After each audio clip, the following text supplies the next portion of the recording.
Hi everybody, all my followers, welcome to another video.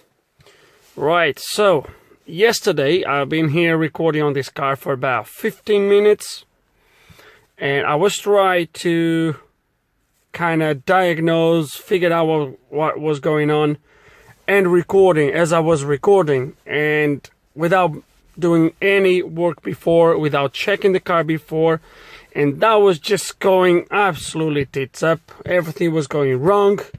It was not going well. The car was playing me, and I just scrapped the video.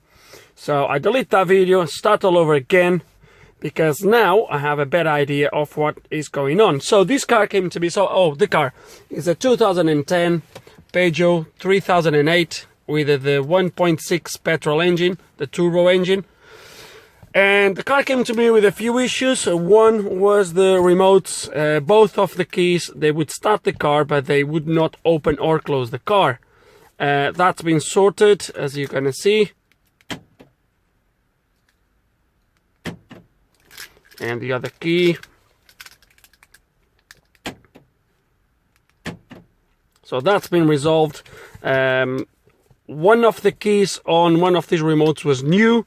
Still would not open or close the car. The other key, the battery was completely flat. So put in your battery, resynced both keys to the car, and as you have seen, they are both working. The next problem was the temperature gauge. It starts measuring the temperature. Sorry guys, I need to open the door now, because otherwise... Okay, so the next problem was the temperature gauge. That was not reading. It was stuck where it is, which is about 50 degrees right there, but you would not move from there. Also, the radiator fan was pretty much stuck on high. As soon as you start the engine, about a minute later, 2 minutes later, the fan would kick in full speed and it would stay full speed. If you watch my videos, you're gonna see a video that I don't know how long. Well, I don't know when I'm gonna publish that video. So, but you've seen a video on a Peugeot as well with a very similar problem, and you're gonna see how I have resolved it. So this was pretty much the same way that I have resolved. Someone's been messing around, I believe, with either replacing the sensors. Not really sure, but basically watch the other videos. I might leave a link in the description below to that video, and basically the resolution for this one was pretty much the same. One last problem, which is the problem we're going to tackle on this video, is the following. Let me start the engine, see if the fault comes up. I haven't started the engine today. It's really cold. Look at that. It's 2 degrees because the temperature sensor on this car is right there under the mirror, which is start to get some sunlight. But it's actually about -2 at this moment. So let me start the engine, see if the fault comes up. And obviously it didn't. Anyway, a fault, it starts to play me again. Alright, so it's going to be a fault on the ECU, and what we're going to do is I have the Maxis already plugged in. We're going to power the Maxis on. Come on.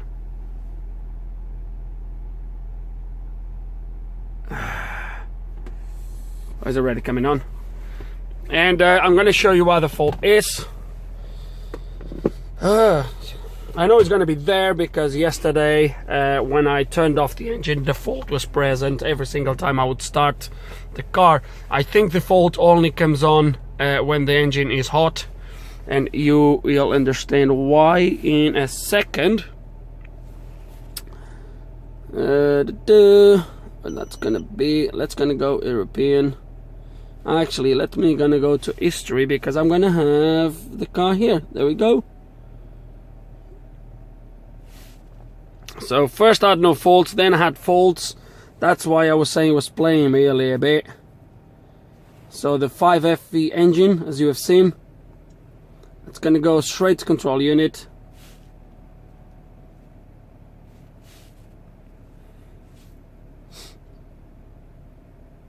the fault might gonna show in my show not present right now. Yeah, Hotel has been launched God knows how many updates over the last week.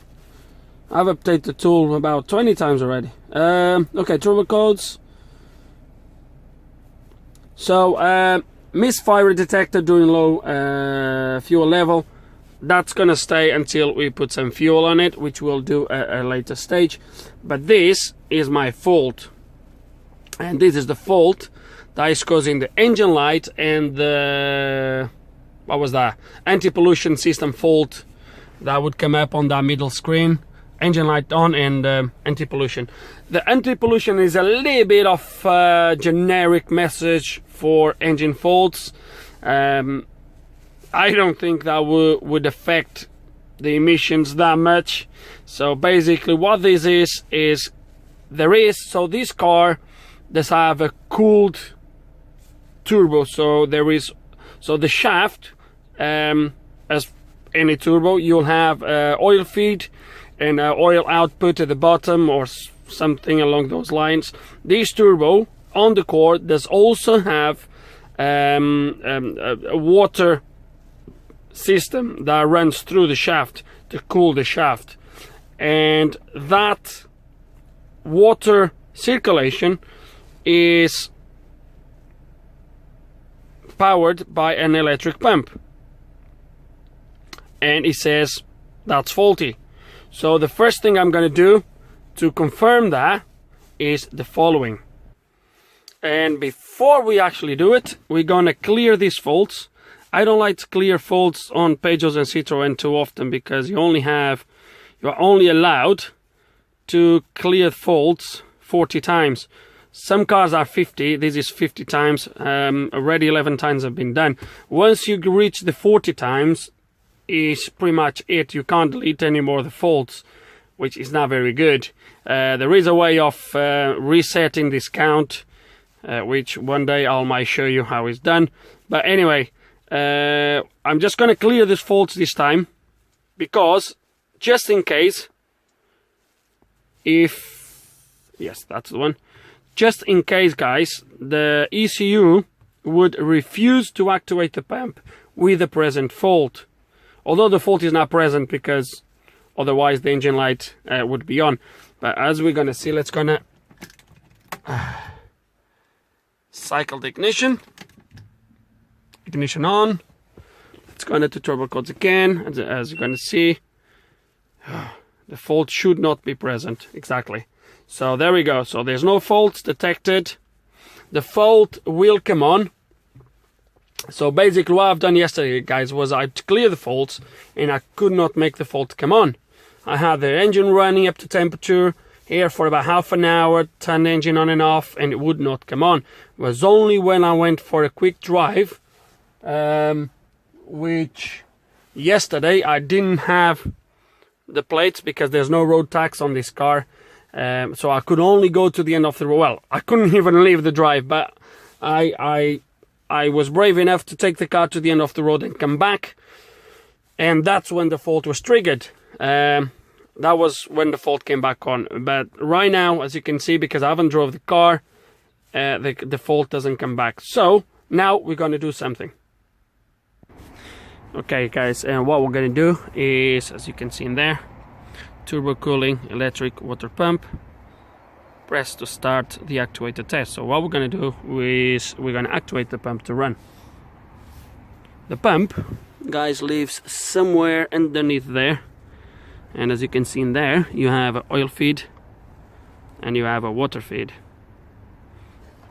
and a water output in there, and the oil feed, the oil output is right underneath at the back. So the pump lives somewhere back there. And no, actually, I think I'm wrong. Am I? Is this oil and water here, and water underneath somewhere? 100% sure now, guys. Sorry about that. I'm not sure if this is oil, infeed and outfeed, and water underneath. Anyway, once we have a better view of this, we will figure it out. Nevertheless, let's gonna activate the pump and see what happens. So I'm gonna put the camera right underneath there so we can try to hear, so you guys can try to hear that. And I'm gonna press start.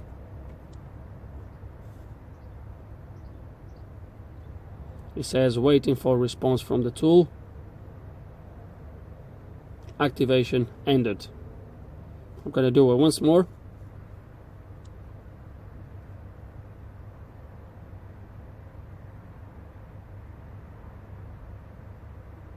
Activation ended. Have you heard anything, guys?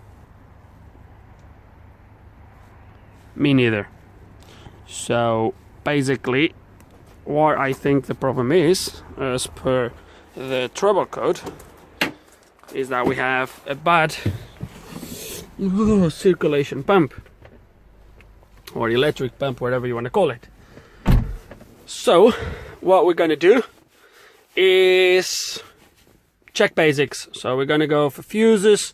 I'm not sure how this electric pump is wired, if it is straight to the ECU, if it goes to the BSM at the front.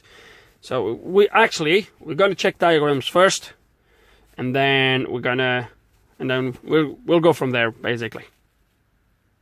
Okay, and after checking diagrams, here we have a kind of schematic of how this pump is connected. So we have my turbo cooling water pump, which is component 1550. It is a 3 pins black plug. So 3 pins. Pin 1 is going to be wire M1550, so it should be somewhere on the wire stamped that number. Pin 2 1580, pin 3 1598. But the interesting is they go straight to the engine ECU, component 1320. They go into 2 different plugs.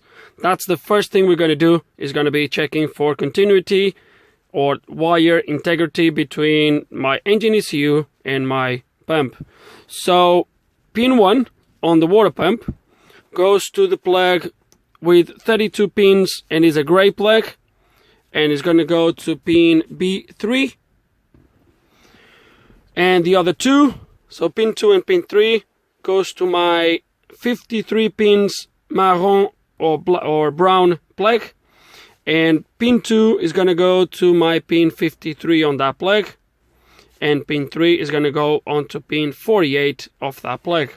So that's the first thing we're going to do. We're going to check for this, and we'll then go from there, obviously. Okay, and right now I'm back probing down here. So let me show you. I'm back probing down here the plug for the water pump. So that's going to be pin 1, 2 and 3. I'm back probing pin 1, and right here I have my 2 plugs, so the gray and the brown. And if you remember from my diagrams,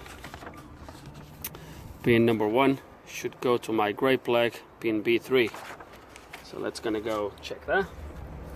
So gray plug, so row B, that's, so I don't know if you are seeing, it's too far, but so it's A, B, C, D up to H. So, and then is from the bottom up 1, 2, 3, 4. So pin, so A, so sorry, B, B3, yeah, so B, so this is B4, the top one, B3 is going to be that one. I don't know if you can hear the beep, but you can see in there we have 0. Oh, come on, really? Run out battery. Sorry about that, guys. And back on to business, and there we go, 0.2 ohms on this pin. That's now gonna check pin number 2.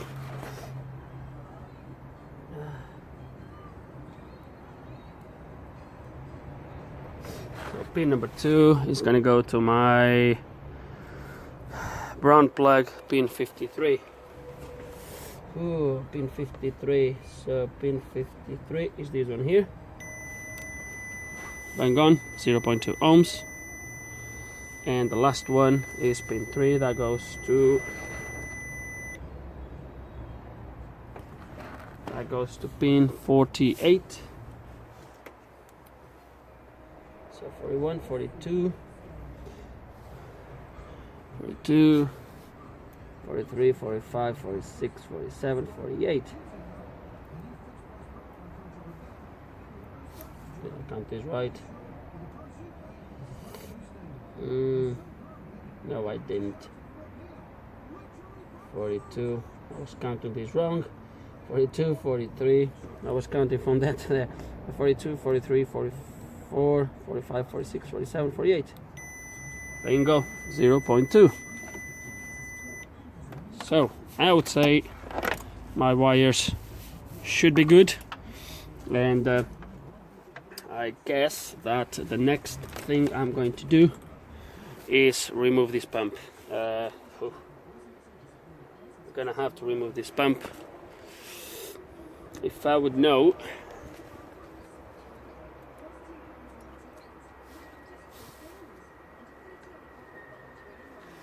yeah, so most likely my pump is gone. I could try to apply 12 volts into these pins, try to force the pump to run, but I think it's quite pointless, to be honest with you.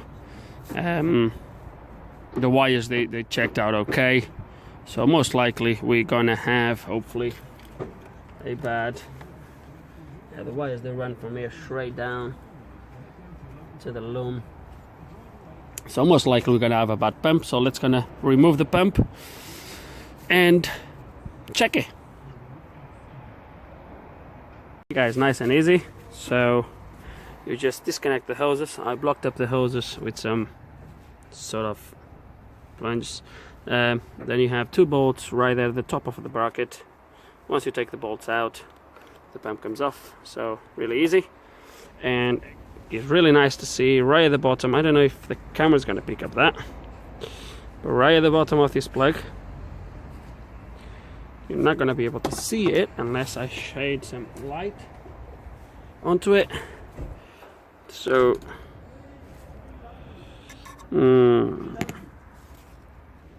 okay, so I managed to get this. So as you can see right at the bottom underneath the pins, it says minus, plus, and S. So that's going to be minus, plus, and signal. So we're going to put 12 volts straight into there, see what happens.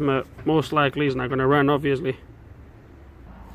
Okay, so as predicted, plug it in, nothing happens. And you guys know me already. We're going to open this. Most likely won't be repairable, but you never know.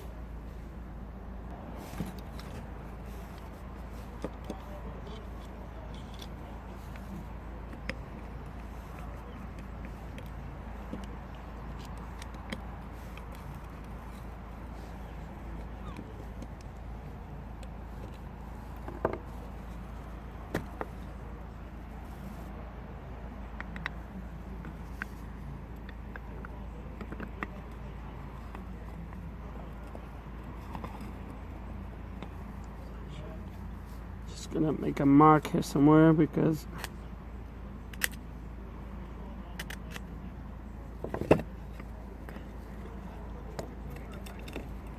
a bit of noise. I don't think I can open it much more other than here.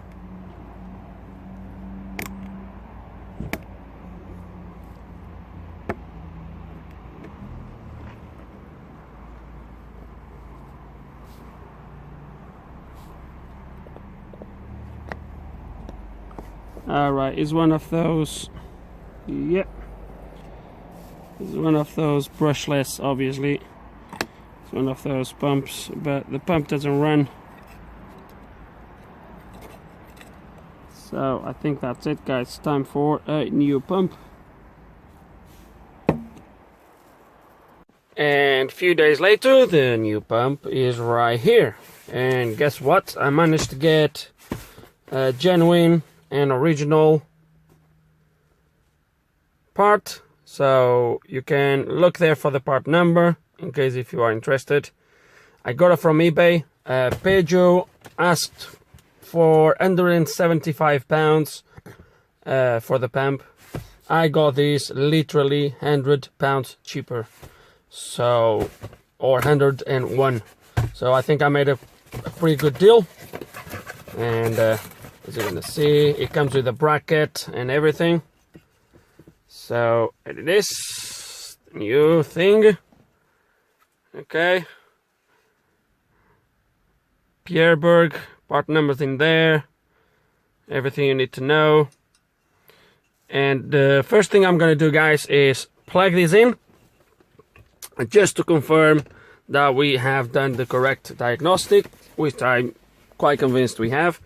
But just to make sure, we're just gonna plug the maxi sys in, get into the car, plug this in and activate the pump and see if we hear the pump running. But I'm quite convinced we're gonna hear it, and providing we do, we're just gonna put everything back together. And that should be it, really.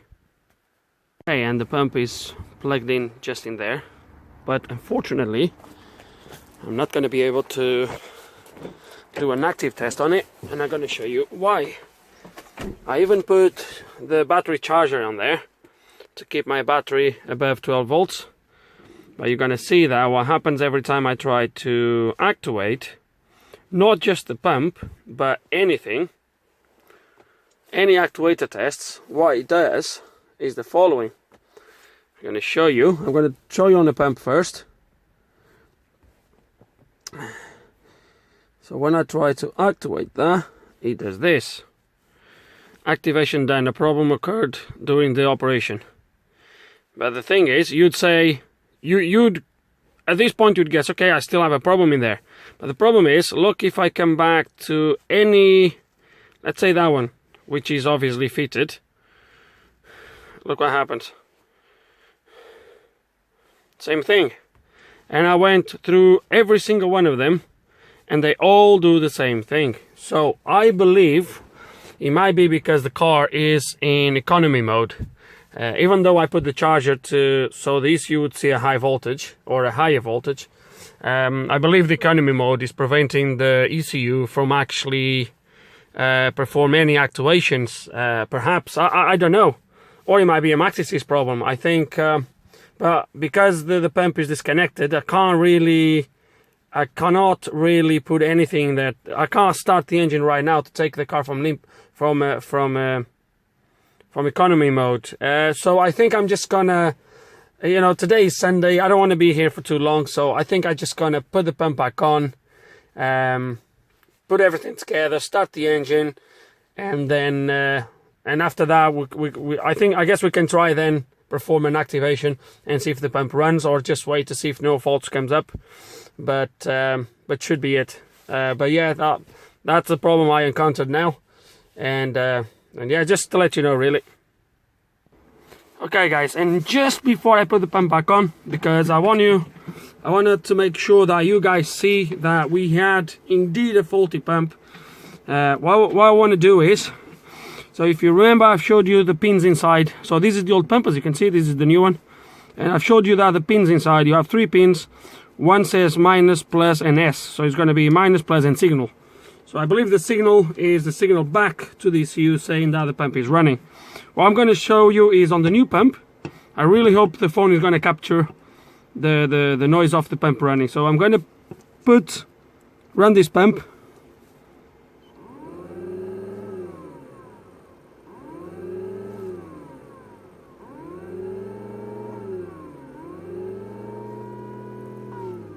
Okay, hope you have heard the new pump.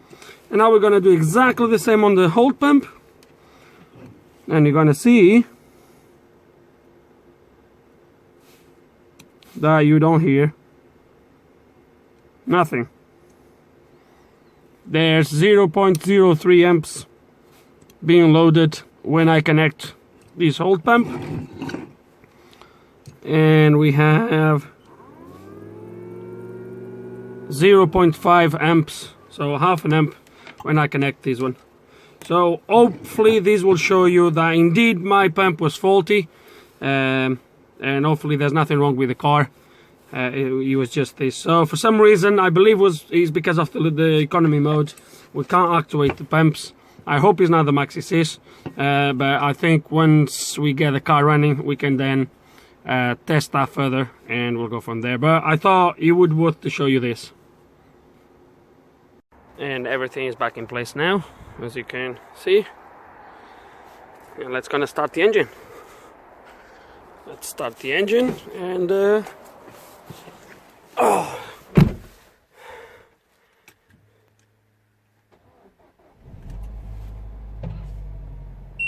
Okay, started okay. It's gonna quick go to my turbo codes. Hopefully there's nothing there. No faults, that's good. And now I'm gonna let the engine to warm up to the running temperature. That was roughly when the fault would come up. So we're gonna let it to warm up completely, and then when it's warm, I might try to actuate the pump, see what happens then. But hopefully it was just because the car was in limp mode. It was in economy mode. So that's it really. So coolant temperature 5 degrees. Yes, it's really cold today. No, it's not that cold actually. There's a little bit of sun, so it's not too bad. But so let's yeah, it's 60 degrees outside. So let's let it warm up, and then we'll be wrapping up this video. But I think we have a fix. Okay guys, and I just went for a drive, put some petrol in, and went for a drive, warm up the engine and all that good stuff. Just came back, turned the ignition back on. The car is not in economy mode anymore. So as you're gonna see now,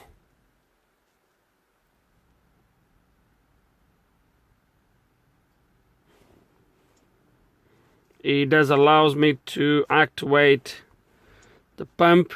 You're not gonna hear it from inside the car, but I can definitely hear a changing, a sort of a click and a hum noise coming from the engine.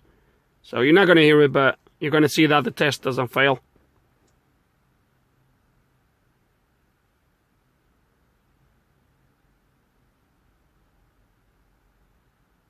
There we go. And I can definitely hear something from the engine bay, but it doesn't really matter. As you can see, the test is performed okay now. And that was it. That was the problem with the car. Was only that electric pump for the turbo. And I think I took you through a few steps on how you can be 100% sure that the pump is indeed faulty.